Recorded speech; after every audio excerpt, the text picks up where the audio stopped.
Olá, queridos. Mais uma vez estamos aqui na nossa ministração, nosso propósito de 21 dias de ministração, declarando que Deus é o Salvador, é o Senhor da nossa nação Brasil. Hoje nós vamos falar um pouquinho sobre uma personagem que foi citada em vários trechos do Novo Testamento. Uma mulher que, digamos, a gente poderia dizer que ela foi uma discípula de Jesus também, por assim dizer. Nós vamos falar de Maria Madalena.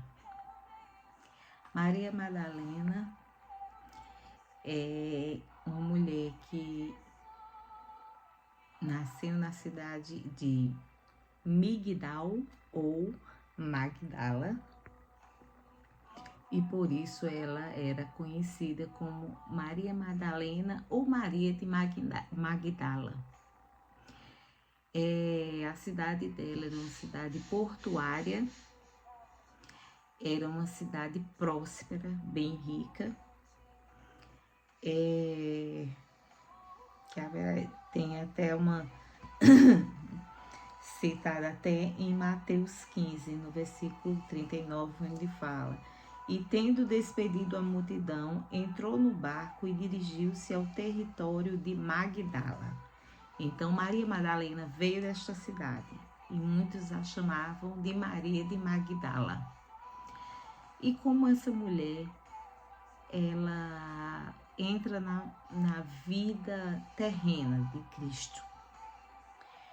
Jesus, ela tem um encontro com Jesus, e há relatos em que ela era uma prostituta, mas isso não tem não há uma profundidade disso. O que nós sabemos realmente é que ela era uma mulher que tinha 7 demônios. Era uma mulher que vivia numa grande opressão. E ao encontrar-se com Jesus a libertou dos 7 demônios. Claro, na Bíblia não vai relatar que tipos de demônios eram esses que atormentavam a Maria Madalena. E não fica muito claro. Também, assim, a gente pode até considerar que poderiam até ser algumas doenças mentais que ela poderia ter, e naquela época as pessoas não tinham grandes entendimentos. Ou mesmo ser demônios, sim, por que não? Já que ele curou outros endemoniados, curou o gadareno, mas como naquela época, pela pouca conhecimento de doenças e tudo, então quando uma pessoa ela adquiria lepra, ela era totalmente rejeitada, ela tinha que viver à margem da sociedade, e assim como também até pessoas com problemas físicos. E ela poderia ter um problema mental e ninguém saberia também, mas poderia com certeza ser 7 demônios que agiriam de várias formas na vida da gente. Muitas vezes os demônios, o demônio vai se apropriar da nossa alma quando nós abrimos essa brecha para ele, lógico, quando não estamos ligadas a Cristo, quando nós não temos um encontro com Cristo e deixamos abertas as brechas, damos um certo um caminho vago para que ele se possa penetrar na tua vida, e ele vai agir na tua mente, mesmo sem ele ler tua mente, porque ele não é onisciente, só Deus é. Mas ele vai começar a colocar pensamentos na tua mente, coisas confusas, e sempre para deteriorar a tua imagem em atitudes. De repente, pessoas se transformam com álcool e ele ali se apodera daquela situação, né? Ou através do sexo. Então, de muitas formas, o inimigo pode se apropriar da alma de alguém. E ele se apropriou. Ele não, eram 7 deles, da vida de Maria Madalena. Mas ao encontro que ela teve com Jesus, ela foi liberta desses demônios. E sendo liberta desses demônios, ela imediatamente ela foi completamente tomada pelo amor a Jesus. Ela foi tão tomada, ela foi tão transformada naquele exato momento. O encontro mudou, porque imagina uma mulher endemoniada, 7 demônios, então imagina que não deveria ter um comportamento adequado para o normal. E as pessoas na cidade dela deveriam desprezá-la. Então, o peso que foi retirado dela não foi um peso físico, foi um peso espiritual, um peso de uma grande opressão. E assim, ela simplesmente amou a Cristo naquele exato momento.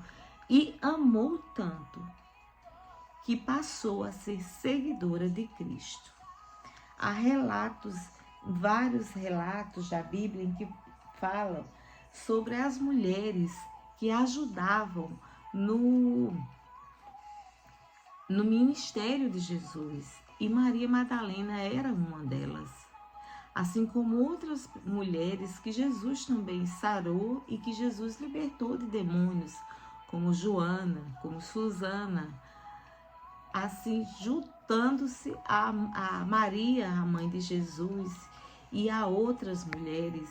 Essas mulheres, elas ajudavam no ministério de Jesus, elas acompanhavam a Jesus nas viagens junto aos discípulos, elas doavam em espécie, em dinheiro para aquele ministério, ou em comida, em fazer comida, em tecer roupas, em comprar. Elas estavam ligadas diretamente ao ministério de Cristo, porque o amor dela pelo o conhecimento, pelo Messias era tremendo. E ela acreditou naquele homem no primeiro encontro, naquele instante que ele a libertou daqueles demônios. E ela foi uma seguidora fiel, podendo muitas vezes ser citada como uma discípula de Cristo. Por que não? Porque foi uma mulher que imediatamente passou a segui-lo, a se posicionar como uma verdadeira serva do Senhor. E esse amor e essa importância que Cristo deu a ela foi tão grande que ela foi uma das primeiras pessoas. Primeiro, ela participou da crucificação, porque ela presenciou junto com Maria, a mãe de Jesus, e outras mulheres, e João, porque todos os outros os discípulos, eles fugiram com medo, temeram, né? Temos a passagem de Pedro, que negou a Jesus 3 vezes, primeira passagem de Judas, que o vendeu por moedas de ouro e veio a se enforcar depois, e Pedro veio a arrepender-se, mas arrepender-se por completo, que virou o fundador da igreja. Mas Jesus tinha um grande amor pelas mulheres. Jesus valorizava as mulheres, ao contrário do que o mundo, do que o feminismo, do que a sociedade quer colocar, que a Bíblia é um livro totalmente totalmente machista e não. Os homens tinham comportamentos, mas Deus, Jesus, nunca foi machista. Ele sempre valorizou as mulheres. Quem tinha esse comportamento eram os homens humanos.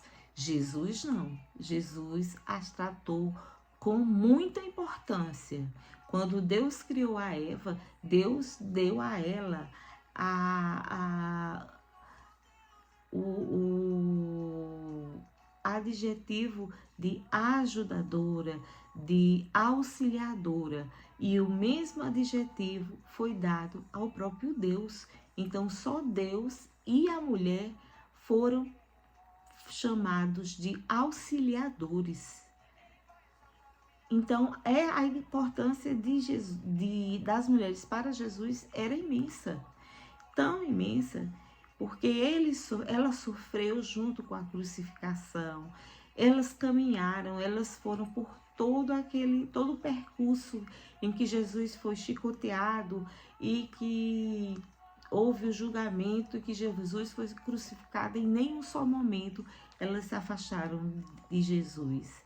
E assim como também na ressurreição, porque elas foram as primeiras pessoas, as primeiras testemunhas, e Maria Madalena estava lá como testemunha de que o Mestre havia ressuscitado, assim como ele prometera. Elas tinham juntado ervas para preparar o seu corpo, mas no sábado, como era de costume dos judeus guardar o sábado elas já tinham preparado, ficaram esperando, e na madrugada do sábado para domingo, ela não aguentou e foi até o túmulo. E quando chegou lá, encontrou a pedra estava fora, já tinha saído e não havia ninguém. Quando ela teve um encontro com um anjo, com o próprio Jesus. A princípio, ela não reconheceu a Jesus, mas quando ele falou, ela reconheceu pela sua voz, porque ele estava em semblante glorificado, ele estava num corpo glorificado, e ela não conseguiu reconhecer, talvez pela glória eterna, glória imensa do Senhor, pela luz que o resplandecia, mas ao falar, ela viu que estava diante do Mestre. E ela se alegrou e saiu para contar aos demais. Foi quando ela foi contar os discípulos de Jesus, e eles voltaram lá para conferir. Então, grande foi a importância dessa mulher. Imagina você sair de madrugada para ir atrás de um corpo. Ela não foi atrás de Jesus, porque Jesus já não estava lá. Ela foi atrás de um corpo. Ela não foi atrás daquele homem que a libertou. Imagina, você vai atrás de Jesus, da maneira de Jesus, mas num momento em que Jesus não podia fazer nada por você, mas você foi atrás dele, porque grande era o amor. Grande era o amor, porque quando temos um propósito, nós entendemos que nós devemos vencer o medo, nós devemos vencer qualquer coisa para que possamos chegar àquele propósito. E ela tinha aquele propósito, tinha o amor, e ela tinha que ir até lá, ela tinha que derramar o perfume sobre aquele corpo, preparar aquele corpo, mas ela sabia, porque havia uma promessa que ele ia ressuscitar no terceiro dia. Então ela foi uma mulher imensamente importante para o Senhor Jesus. E ele apareceu para ela porque o reconhecimento do amor e do cuidado que ela tinha tido para com a obra dele. Eu espero, sinceramente, que cada um de nós, eu e você, possamos ter o mesmo compromisso com Cristo. O compromisso de, mesmo quando Deus calar, porque muitas vezes nós vamos pedir algo e a resposta vai ser um silêncio. E silêncio também é resposta. Silêncio é aguarde. Não faça nada. Espere. E você espera. E você confia. Porque mesmo que Deus não se pronuncie na hora que você deseja, mas você sabe que tudo continua no controle dele e que nenhuma injustiça passará despercebida por Jesus. Que todas as coisas Jesus está vendo, tudo. É engraçado que muitas vezes as pessoas tentam entender, esconder seus pecados e suas falhas uns dos outros. Autoridades tentam esconder dos seus subordinados, né, os políticos do povo e patrões de empregado, mas não lembram que há um Deus lá dos céus que tudo vê. De que adianta você esconder do outro um erro se Deus está vendo e Deus vai cobrar de ti? Você vai ter que pagar, porque há um plantio, mas há uma colheita, tanto para o bem quanto para o mal. Maria Madalena entendeu isso, e eu creio e espero que todos vocês que estejam me ouvindo possam entender.